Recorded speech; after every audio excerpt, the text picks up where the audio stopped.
This I can fly. Can I do a roll? Let's see. Full throttle. I have no air mode. Oh, come on, come on. Oh, yeah, I did a roll. Oh, there we did it. Yeah, it's possible. Hello, drone racers. This is the Eachine Q90C Flying Frog. It's actually the second generation Flying Frog, and it's right here. I've actually already had this out of the box and been doing some testing on it. So I'm going to do a theory here. I think some of you are here because you've bought this and it crashes when it's 5 feet away from you and you've crashed it all over the place and you want to know why. Well, it's easy. Mine did that. You'll see that in the video later. The problem I had is this antenna.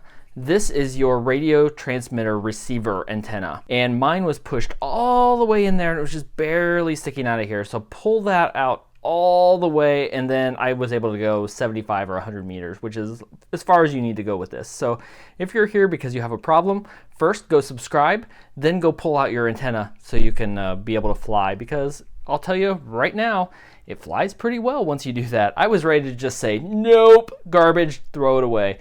And then I pulled that out and it actually didn't fly badly. I'm gonna go that far. It didn't fly badly, so we're gonna take a look at what we get. You've got two options. You can either get it with goggles, and it comes with the Eachine VR6 goggles, which I've got on the charger right now, or without.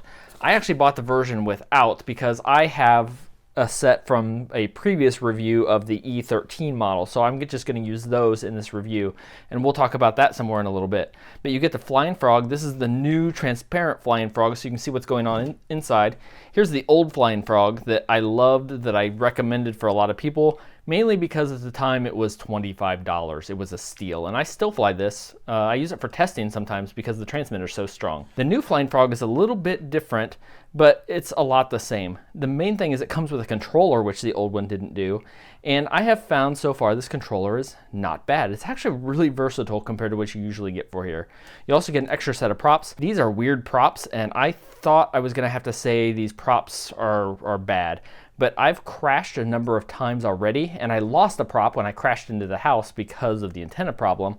But I haven't bent one bad enough that it caused a problem. I haven't broken one yet.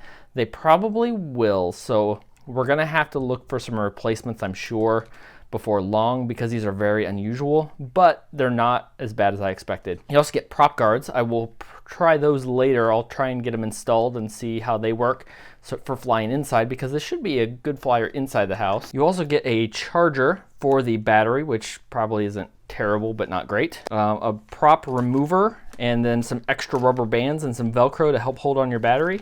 So that's not too bad. You also get an instruction manual, which could honestly be quite a bit better. The main thing, if you haven't seen, I posted a review of this early just to show you how to get this page working, where it says supports FreeRider Simulator wireless control function and no other instructions. So I've got a video up here that will show you how to do that, but the gist of it is you have to plug in the Frog to your computer with the USB port. If you got it with the goggles, it probably came with a cable. Mine didn't, but it's just a standard micro USB. And then you hold down the game button on the radio that you can't see. There it is. That will let you use it as a simulator. So one of the coolest things on this is this radio, and it lets you do a number of things. You have dual rates, which is pretty standard for these type of models. It'll let you go in basically mode 1, 2, or 3 for the rates for it. There's a bind button, which I haven't had to use.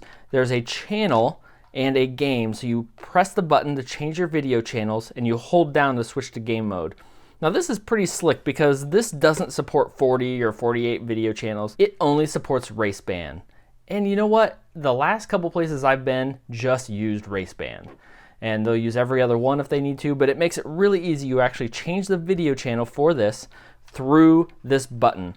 It's pretty slick, and we'll take a look at that. You're not gonna run into a place, but if you buy 3 or 4 of these for your house, being able to set it and fly on raceband with this and make it easy for you to switch around, it's a pretty good idea. There's no reason to mess with those other channels. Also have angle mode, horizon mode, manual mode. I like this, and it's rate mode or acro mode, depending on what you want to call it. It's pretty easy to switch. It's a little hard to reach when you're flying. You got to be careful, but if you're in angle, it'll stay flat and you can reach down and switch it. It came without the sticks, so at first I looked at them and was like, those are not going to work. But with these sticks, these are plenty long. Now, I don't know what the longevity of this radio is. This is not made to be your real radio. I'll tell you what, this kit, who it's for, if you have a Tyrannus or Spectrum, or if you have racing equipment, you probably shouldn't buy this. Who this is for people who probably aren't going to really get into the hobby. People who want to buy a toy, people would go buy the DR1 racer that I reviewed a while back that was just terrible. The drone itself is good, the video is terrible. The Wi-Fi video just does not work, I'm sorry. This works. I'm able to race it around my backyard and it worked just fine. I would take this any day of the week over that one. If you've got a family member, if you're watching it, you're getting ready for Christmas, I want to buy a FPV set after watching DRL. Well, this is not DRL quality. This is not stuff that you're going to be able to start getting into the hobby, but as a high-end toy that costs less than the DR1 and has better functionality, meaning it's usable, I kind of like it. It's what I was hoping the E13 was going to be that just didn't cut it. I think this, for me, worked a whole lot better than the D13. Got a battery here. It's a Flying Frog battery, but honestly, I'm not sure at this point which one this is. I think this is the old Flying Frog battery, if I remember correctly. But I'm going to connect it in and show you how this video works because I think it's really slick. Also show you how to arm this because that is important. I have a battery connected. I think this is actually the old Flying Frog battery, but it's connected there and I've got video. So I've got video in my goggles and I've got my radio connected. So I'm on race band 4, I can see here. And if I press the channel button, it switches and I can't see. But if I switch my goggles now to race band 5 and then 6, 7, so it will just go through the channels through 8 and then should, I hope, go back around to 1. There we go. So that lets you change your channel, and it's at least the least obtrusive button, at least one you're likely to accidentally hit. So it's pretty slick how they did that. The other thing you might notice is, can you hear this vibrating? That's because the battery is low. This battery is almost dead, and there's no display, there's no audio, except the remote starts vibrating when you have low battery. The battery's at about 20%. That's really slick. You're gonna hear me talk about that like I don't know that later. That's because I've already flown it. Okay, to arm it, just hold the stick to the right. It's a little bit different, but it works. There you go. It was a little all over the place while I was trying to get it trimmed, but now that I use the trim buttons a little bit, it hovers pretty smooth. Not smooth enough I can just do this for very long, but it works.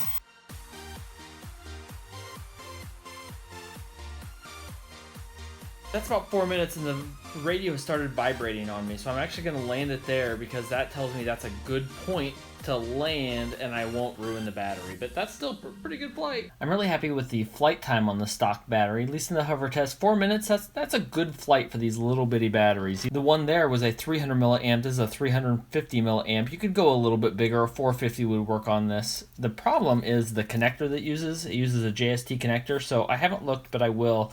There aren't a lot of options for 2S batteries with that connector, so I'll look and see if I can find some better recommendations. I've been testing this in game mode, and I found I had to hold down the button and switch it out of game mode, and now it will work. Now, to calibrate it, you hold this stick down, and then that will calibrate it. Flashed flashed 3 or 4 times red. Now hold to the right, and the red light turns on solid, and now it will fly. And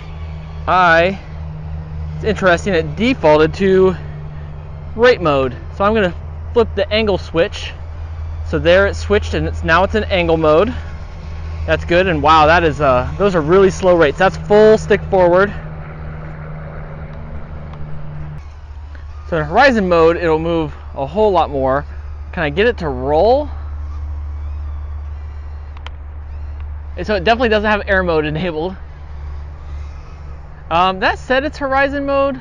It is, but it's a bad horizon mode. Whoa, come back. I have a really problem losing signal on this already. Let's turn it to full manual mode. There we go. Maybe that's a little better. Kind of. I am not really happy with the response of this thing. Oh, I almost saved it. The props are more durable than I expected because I've crashed it a number of times now. Switch it back to angle mode, arm it. Let's see, dual rates. If I turn up the rates, there's more higher rates. Can I do more? There we go, there's 3 rates. Oh, that's better. Whoa, come back! So I lost the prop. It came off because I lost signal again. Really badly. That's not good. Wow. That's not good at all. How many How many what? Quadcopters? No, how many? Props? Yeah, how many props? I don't know. Oh, I think you have 7. Okay, I replaced the prop. I also, you can see here, pulled this antenna out as far as I could, and I'm hoping that helps with the video. I might have to open this up and move this connection from here to here. I think that would help even more because I could get more of it out of the body, but hopefully getting some more. It was kind of just coiled up inside. Hopefully this helps the signal stay connected. Just in angle mode for now, where I was losing connection even about here, and I'll turn up dual rates to 3. That is much better. Oh, that makes a huge difference. I couldn't have gone that far before. I was losing signal way before that. Don't know what my real range will be, but oh, I've still got it there. Okay, I was ready to say this thing's a piece of junk just because of that. Now though, that's not too bad. What I want to know, I think I've got a low battery warning. That's kind of interesting. I think that's what this is. So my radio is pulsing, and I'm pretty sure it's a low battery warning because I think I put the same battery on there. So I'm going to switch out battery, and we're going to try some FPV now that I can actually fly it more than 5 feet away. Okay, now I've got the FPV goggles on. These are my Amways. I'm not testing the goggles that it comes with. I'll test those later inside. But for now, I've got these and they're recording. I should be able to activate it now. There we go. And we'll go ahead and put it in manual mode. The camera is not as good as the old one. That I can say for sure. But I've got good stick control. Yeah, the camera's good. The signal, video, you know what the video signal is remarkably good. For what this little thing is, camera not so good. The old one had 1000 TVL camera on it. I'm not sure what this one is. So the video, the control, I'm trying to baby it quite a bit now. The yaw is good. It does not have a lot of power. That is full throttle. You are not going to be cliff diving with this, and I might have lost signal there. I'm not sure. But overall, the connection, there we go. Not a screamer. Not a screamer at all. But it's not terrible. It's not... I don't want to put it too far. It's not terrible is how I would rate it. Where I would expect this to be terrible, the video signal is really, really good. The amount of breakups I've got, really, really good. So I'm really happy with that. The range is not bad. We're going to stay super duper low because the helicopter is coming through. Oh, can we keep it off the ground? There we go. He flew right over us. The range isn't bad. I was about 75 meters there, which is, you know what, for this radio that's included, as much as I can possibly ask. Here we're not going at a terrible speed. It's not. I'm not gonna say it's good. It's not good. It's not a micro racing whoop, but for a brushed, who this is for is somebody just getting started for Christmas. This is designed for somebody to get this as a Christmas present. I compare it with the DR1 Racer, and you know what? I couldn't do this. That DR1 Racer is $100. This one is $85, and I will take this every day of the week over that model. So that's what this is. Honestly, I think that drone is a little better than this one, but the video, I couldn't fly it over Wi-Fi.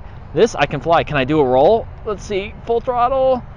I have no air mode. Oh, come on, come on. Yeah, I did a roll. Oh, there we did it. Yeah, it's possible. I'm going to go with that. It's possible. So you're saying there's a chance. And I'm pretty sure, I forgot to mention, that last battery was at 20%, and that's why the radio was vibrating. That's a really nice extra little feature. So I knew that my battery was dead. Not going to do acrobatics with this. Can we punch out of it? No, that's not even full throttle. That works. I am perfectly comfortable flying this. It is not fast. It is not amazing, but it flies. I'm going to stop there. It flies. For thinking around the yard, just with a cheap setup where you've got nothing else invested. If you've got a Tyrannus or a FlySky or a FrSky or a Spectrum and you're looking for something else, this is not it. If you are looking at getting into the hobby and want to start racing drones, this is not it. If you are looking for something for your spouse that doesn't really know anything about drones other than they see them on TV and they want something to tool around their yard and probably won't ever get anything better, this might be it. This is another one that I will let my son fly, and it flies. I've been flying this. I don't know how long this is. I might have to check a timer because it's still going strong. I don't have any vibrations. This is the old Lizard battery that I've got on here. It's a little bit bigger than the new one, but not much. So you could put a bigger battery on here, a little bit bigger battery. But I've crashed it 3 or 4 times now. Haven't had any problem with the props. Oh, so there the controller just started vibrating. You know what? I wish my Tyrannus did that. I know I can have it program it, but just right out of the box, this just worked. I'm happy with this. Once I pull the antenna out, that was the trick. So I'm going to bring it in and actually go do the unboxing because I had to do this flight before the sun goes down. The next thing I want to do though is test it flying it inside, and to do that I'm going to put on the prop guards. To take off the props, what you want to do is take the prop tool and slide it in upside down here underneath all the way in, and then push and leverage just a little bit and the props will just come off. And yeah, it will stick because these are magnetic motors, but this makes it nice and easy to remove the props without damaging them, ideally. Because these props, I'm not sure will take a whole lot of abuse, but they should go back on easy. And then it looks like these will just press right on here, right on top. Easy enough. Yep, that looks good. Makes it nice and easy to do, to get it covered and get it all around without... It's nice, I appreciate not having to use any screws or anything really weird in order to get them on, because that just gets annoying, and I don't have time for that. There we go, all 4 of them are on. Now we put the props back on. You want to make sure you put the props on the right way. You have A props and B props. Can you see that? There's an A there. So the A prop will go in the front left corner, and the B props, and then, so it'll go A props here, and B props will go here and here. Now when you push it on, just push it in the middle, and just push it on right in the center very, very carefully. The one thing I don't care for about the VR6 goggles is they don't have a built-in DVR, which makes it really hard for me to show you what things look like and to be able to see it myself at the same time. So I'm going to first do a flight and I'm going to wear these with the stock antenna. And then I also have an alternate antenna I'm going to try because I think these are probably okay. I think this antenna is terrible. So I'm going to confirm that. This is the one that it came with. And so you probably want to spend an extra $8 on a separate antenna, but we're going to confirm that and see. I try and do all these tests very consistently the same way, with the drone in the same place and standing in the same place. So I'm back in the corner. We'll see. I'll say in these goggles, the video right here looks pretty good. So we'll see how it flies and how it looks. Make sure I've got to get used to these rates, which seem ridiculously slow outside and don't seem too terrible inside the yaw. So there it's breaking up quite a bit. I am sure I'm on the right channel this time, since that was a problem last time. I double checked that. And the auto scan on the goggles did find the right channel, which is nice, and to confirm that's right. You know what? Even with these goggles, this is not terrible. In my view, I've got a little breakup here, right there. It is breaking up, but I'm able to totally get through the house. It's totally functional. You know what? I'll say inside. I don't. Whoa. Okay. So I'm on a slow rate. I'm going to turn up the rate. We'll turn up to rate 2. See how it performs then. Oh, there we go. Now it's pretty zippy. This is not even on full speed.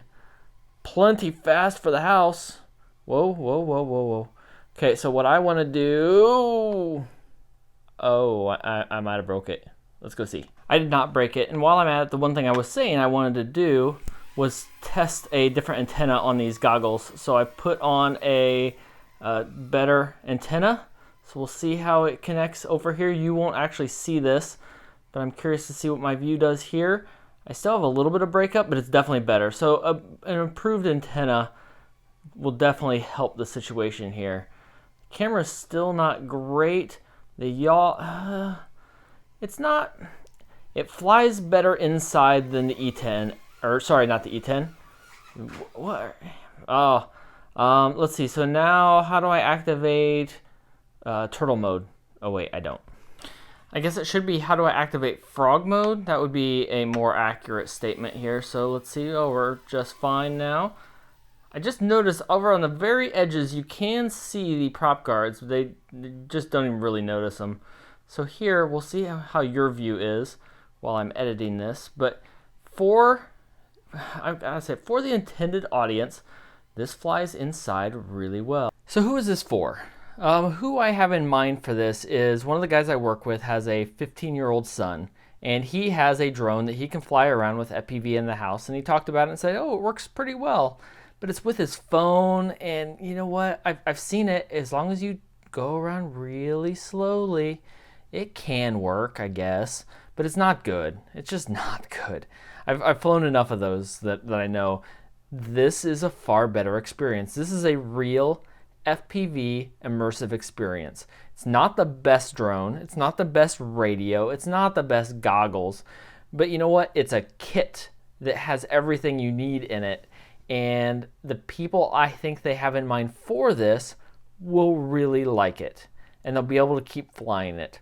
The biggest question are these props. I have lost one. I'll probably lose more. They're probably going to be the weak point. Hopefully they watch this video and see to pull this antenna out, because the way it came stock, it could barely fly more than a few feet. They're not going to have any idea what horizon mode is, but hopefully they investigate to learn. And then when they're ready to take the next step, they can reuse the goggles. So the goggles, this is the antenna that I put on it, and they worked pretty well. I was able to see just fine with this on it around the basement. Much better than I could with the E13. I like this a lot better than the E13. I think it's a much better model. I think it flies inside, outside better. At least mine does. Maybe I just had a dud E13, but I kind of like it. It's not something somebody's gonna fly forever.